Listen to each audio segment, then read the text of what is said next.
How's it going, everybody? Welcome back to the Timeless Movie Podcast, episode number 61. My name is Victor Vasquez. Thank you so much for coming back and listening. On this week's episode, we're going to be covering a new movie that came out in theaters. I'll be giving you my pros and cons, what I really kind of liked about the movie, and if I would recommend you guys watch it in theaters or in streaming, and also making the important question and answering that question, which is this movie timeless? Can I see myself rewatching it?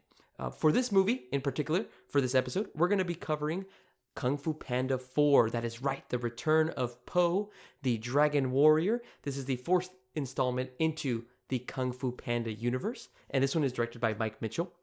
I'll be honest, before watching Kung Fu Panda 4, I actually had not seen any of the prior Kung Fu Panda movies, but I thought, you know what? Doing this podcast gives me an opportunity to kind of catch up and watch movies that I haven't really been interested in before, and I thought, yeah, let's give it a shot. This is the fourth installment, the other movies have to be good. And I will say, I ended up watching them all throughout different days before the lead up to Kung Fu Panda 4, and I really enjoyed watching most of the movies. None of them were terrible, none of them were bad. I really, really enjoyed the first and second Kung Fu Pandas. The third one was okay for me. It's still an enjoyable experience. But again, that didn't really deter me from not wanting to watch Kung Fu Panda 4. And so that's really what I'll be kind of discussing. So just giving you a little bit of that background in regards to what my history is with the Kung Fu Panda universe. Again, I didn't watch it when they first came out. I believe it was 2008 when it first came out, the first Kung Fu Panda. But again, that's just giving you that context to hopefully kind of give you a perspective as to what my thoughts will be on the fourth film. Let's go ahead and dive in order to kind of cover some of my thoughts about watching this movie and what were the overall kind of concepts that kind of came up that I really enjoyed, and maybe some things that maybe I didn't enjoy as well. So jumping in, I was able to catch this over the weekend. I ended up watching this film just in normal. I think it's like the Laser Prime. I think that's what they call it for AMC Theater, not Dolby, not IMAX. But I got to check out Kung Fu Panda 4. And I got to say that I really enjoyed this movie. This one kind of lines up really well with some of the other Kung Fu Panda animated films that have come out. It's always a really great story that kind of revolves around Po, who is the main character played by Jack Black. He's always had such a great voice for this character, and he brings like an energy to Po that is just very relatable, and I've always enjoyed it since I kind of watched the movies over the past couple of weeks. But overall, I really enjoyed the story. It clocked in at about an hour and 30 minutes. It was, again, very straightforward, very simple in regards to what it was trying to explain, but I still had a lot of fun. A lot of great action sequences that came up. The animation from DreamWorks is really well done as well. I've always kind of enjoyed how they made these kind of animals in this universe very realistic. But what's also impressive is the way that they've been able to animate even throughout the fight action sequences as well. I think this would also be a good point for me to kind of just give a quick summary of the movie. So if anybody has not seen Kung Fu Panda 4 and you're watching or listening to this video, make sure to go ahead and, just like it, come back at a later time after you watched it, because I will be kind of spoiling a couple of details throughout the podcast. So once again, if you don't want to be spoiled, feel free to go ahead and jump out and then jump back in for my thoughts about Kung Fu Panda 4.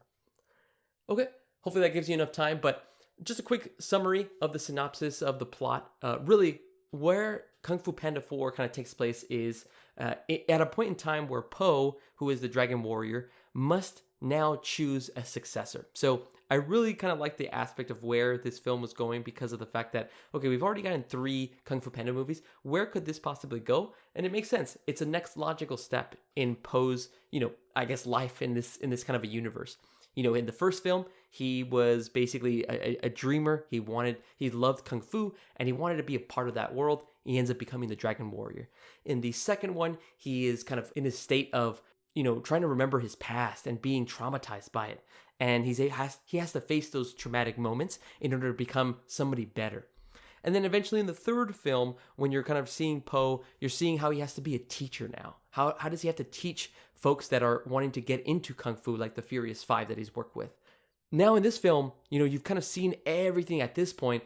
So what's new for Po is that he has to now choose a successor. He has to teach somebody the ways of being the Dragon Warrior so that he could then move on and really elevate himself into a new position, almost like the peacekeeper of the valley.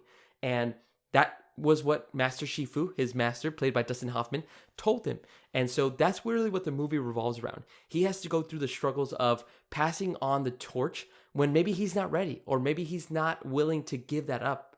And I thought that was really, again, well portrayed throughout the movie. But that's really what ends up happening. You see Poe having to kind of, again, maybe choose a couple of candidates. Maybe he doesn't have that feeling of like, yeah, maybe I don't want to get up yet. And then eventually he ends up encountering this fox called Zhen, who is played by Awkwafina. And they end up going on a specific adventure. They end up having to face off against the villain of the movie, which is Chameleon, played by Viola Davis. And they end up, again, encountering a lot of different types of situations. And eventually, by the end of the film, after they've been able to defeat Chameleon, then you see Poe ready to make his decision. And it basically ends up choosing Zhen the fox, because now they've, again, been able to build chemistry. They've been able to work together. And he realizes that, again, Zhen has a lot of potential in regards to her abilities. So, again, really fun stuff. A lot of cool moments kind of happen throughout the film. But again, that's just a quick little summary in case anybody wanted to know a little bit more about what happened in Kung Fu Panda 4. I'll jump into my first pro, though. One of my favorite things about the movie was actually the message. And I kind of described it a little bit in the summary of that plot, in which case the message of the film is really about change and how we have to accept change in our lives. Now, Kung Fu Panda 3 did delve into a little bit of that, right? About Poe being the Dragon Warrior, going from not just being able to fight, but also having to teach people to do that as well, and teach people to become who they are meant to become. In this film, it's about actually letting go of what you really love to do. In this case, he loves being the Dragon Warrior. He tells Master Shifu, I love doing this. Like, why would I want to give it up now? Why would I want to find a successor when this is what I'm called for? This is what I'm meant to do. And I thought it was super relatable, at least to me. And I think that's why I enjoyed the movie so much, is because in my life as a 30-year-old, you sometimes feel that way, right? Where you find something that you enjoy doing so much, and you find like, yeah, I can feel like I can do this forever. And that's exactly how Poe feels. He feels like, hey, I hit the jackpot. I'm the Dragon Warrior. I can go to town, protect people, fight for justice, and just kind of do that every single day. And Master Shifu tells him, you can't do that forever, right? Because if you keep doing the same things, you don't open the doors to obviously become a better person and something even greater. And so I thought the message throughout the film was awesome. Again, I know that it's sometimes geared towards kids in regards to some of the jokes and things that were kind of called out in the film, but I thought the message was very deep, and even for adults as well. Is again, sometimes change can be scary, right? Sometimes it sucks having to let go of things that we love or that we feel like we're really good at, whether it's something at a job or something that you do in school or something that you do with your family. Sometimes it's always good to kind of move on to different things. And that's exactly what Poe had to face, and he eventually accomplished by the end of the movie. So definitely love that as my first pro, is just the overall message of Kung Fu Panda 4. My second pro in this film is actually the nice twist that ended up occurring in the film. Once again, spoiler warning for anybody that has not seen it, but in the middle of the film, like I mentioned in the summary, Zhen and Poe work together in order to try to fight the chameleon. And what ends up happening is we find out the crazy twist that Zhen, who has basically been going on this adventure with Poe, talking about what she's kind of gone through in her life, we find out that she's actually working with and is an apprentice to the chameleon. And so that was actually a great twist, because even me, again, the story, like I mentioned, very straightforward. You can kind of see what was going to occur. You maybe would have thought like, hey, I'm pretty sure Poe's going to choose Zhen, but I did not expect her to have that crazy twist where she was working with the villain. And I thought that was cool. It caught me off guard. I watched it with my brother and my sister, and I told them, like, did you guys expect that to happen? And they did not expect that either as well. So really good stuff. I enjoyed that twist. Let me know down below in the comments, guys, whether if you saw the film, did you also anticipate that happening? Did you see that from a mile away? Because I did not. So go ahead and post that down below in the comments if you did. As for my last pro, I want to just call out the animation. I know that it's, again, animation is obviously in various different forms. You have animation like Pixar, you have DreamWorks, you even have the style of Into the Spider-Verse. But I really enjoyed how they kind of designed some of these characters in this Kung Fu Panda movie, as well as, again, the fight scenes. I mentioned it a little bit before, but the fight scenes and how they're able to animate all of their motions for Po, for Zhen, even for the chameleon who transforms into other, other martial artists or kung fu masters in the film. It's just really well done. And so I just want to call that out to all of the artists and that developed these characters, and to anybody that had to animate that. Really well done. Again, to me, I can't imagine how much work went into that. So definitely want to call that out for the folks as well. As for the cons or any kind of negatives that I have for the film, I just have a few. One of them is just maybe the jokes. Unfortunately, there was a couple of jokes that just didn't land for me. Now, again, jokes are subjective to every audience that kind of jumps in to watch a movie. So again, I'm not saying that, hey, this is the reason why this movie is terrible. No, that's not what I'm saying at all. I'm just wanted to call it out that some of the jokes just either just went past me, or I didn't really laugh, or I just kind of chuckled a little bit. As compared to, and this is, I guess, the unfair part, is that I compare it to the other Kung Fu Panda movies. I thought number 1 and number 2 were hilarious, especially number 2. I thought Kung Fu Panda 2 was probably the funniest movie of the 4 that I've seen. But again, some of the jokes just didn't land for me. Maybe for other folks that have seen it, it probably did land in a better case. And then last but not least, just a small little nitpick for the chameleon, who was the villain of this movie. The chameleon, played by Viola Davis. Her character and her story was really well told in regards to like, why is she doing these types of actions? But I actually would have loved if they explored her character more, to almost have her mirror and be the opposite of Po. Po was a dreamer. He wanted to become a Kung Fu master, and he actually ended up becoming that in his life. Whereas the chameleon, she also dreamed about becoming a Kung Fu master, but was rejected and was told, no, you can't train here. You're too small. You're not meant to be a Kung Fu master. And then she went down the dark path. I wish they could have showed that just a little bit more. They kind of hint at it, and she talks through it about, that experience through dialogue. But seeing that visually and kind of going through that would have been a really cool comparison as to how Po and the chameleon are complete opposites as well. So again, just a small little nitpick on that side of it. But, overall, still enjoyed the movie and that experience that I had.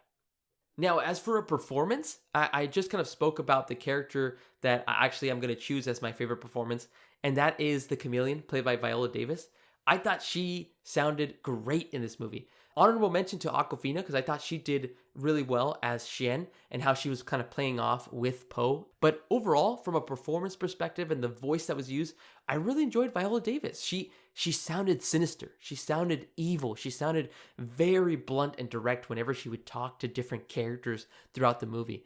And I thought it was really well done. She seemed intimidating. And I think she especially nailed that, especially for, again, you're just seeing like you're hearing the voice, you're seeing the animated figure of this chameleon, but she's able to pull it off. And again, she does a great job to sound very intimidating and sinister and scaring the other characters. If you're able to do that, I can't imagine how, you kind of as an actor have to kind of portray that only using your voice. But Viola Davis was able to kind of perform that and knock it out of the park for me, at least. But yeah, I really enjoyed Chameleon in this film. So great job to Viola Davis for my favorite performance of Kung Fu Panda 4. I also want to call out my favorite moment of the movie, which is the part where Zhen ends up turning and announcing that she is actually undercover working as the apprentice of Chameleon.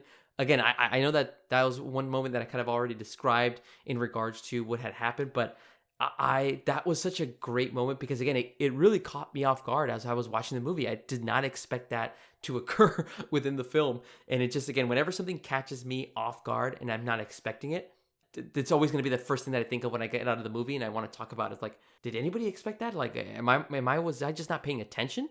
What happened here? So definitely want to call that out as my favorite moment of the entire film as well.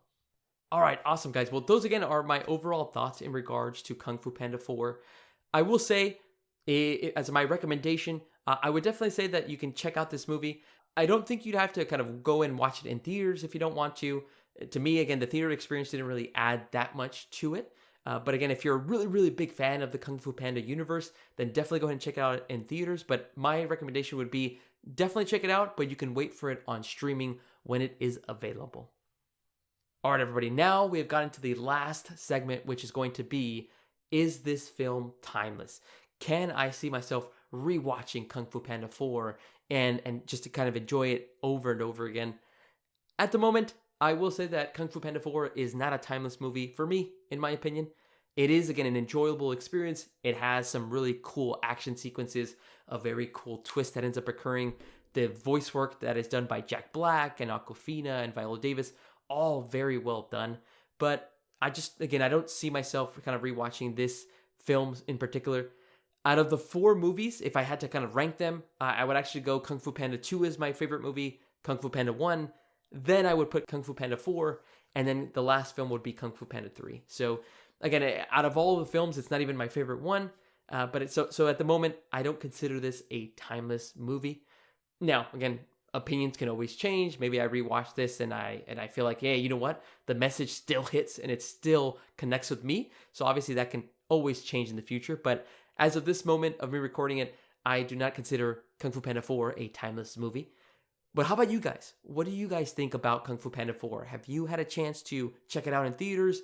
What did you think about the movie? Do you think it's a timeless experience? Well, let me know down below in the comments. Would definitely love to interact with you guys and get your thoughts on the film. Okay, everyone. Thanks to those who have stayed all the way through to listen to the entire podcast. I hope you guys enjoyed it. My name is Victor Vasquez. This has been episode number 61 of the Timeless Movie Podcast. Make sure to check out next week's episode as we discuss a new film and try to discover if it's another timeless one that you can add to your collection. All right, everybody. Thanks so much, and I'll talk to you later.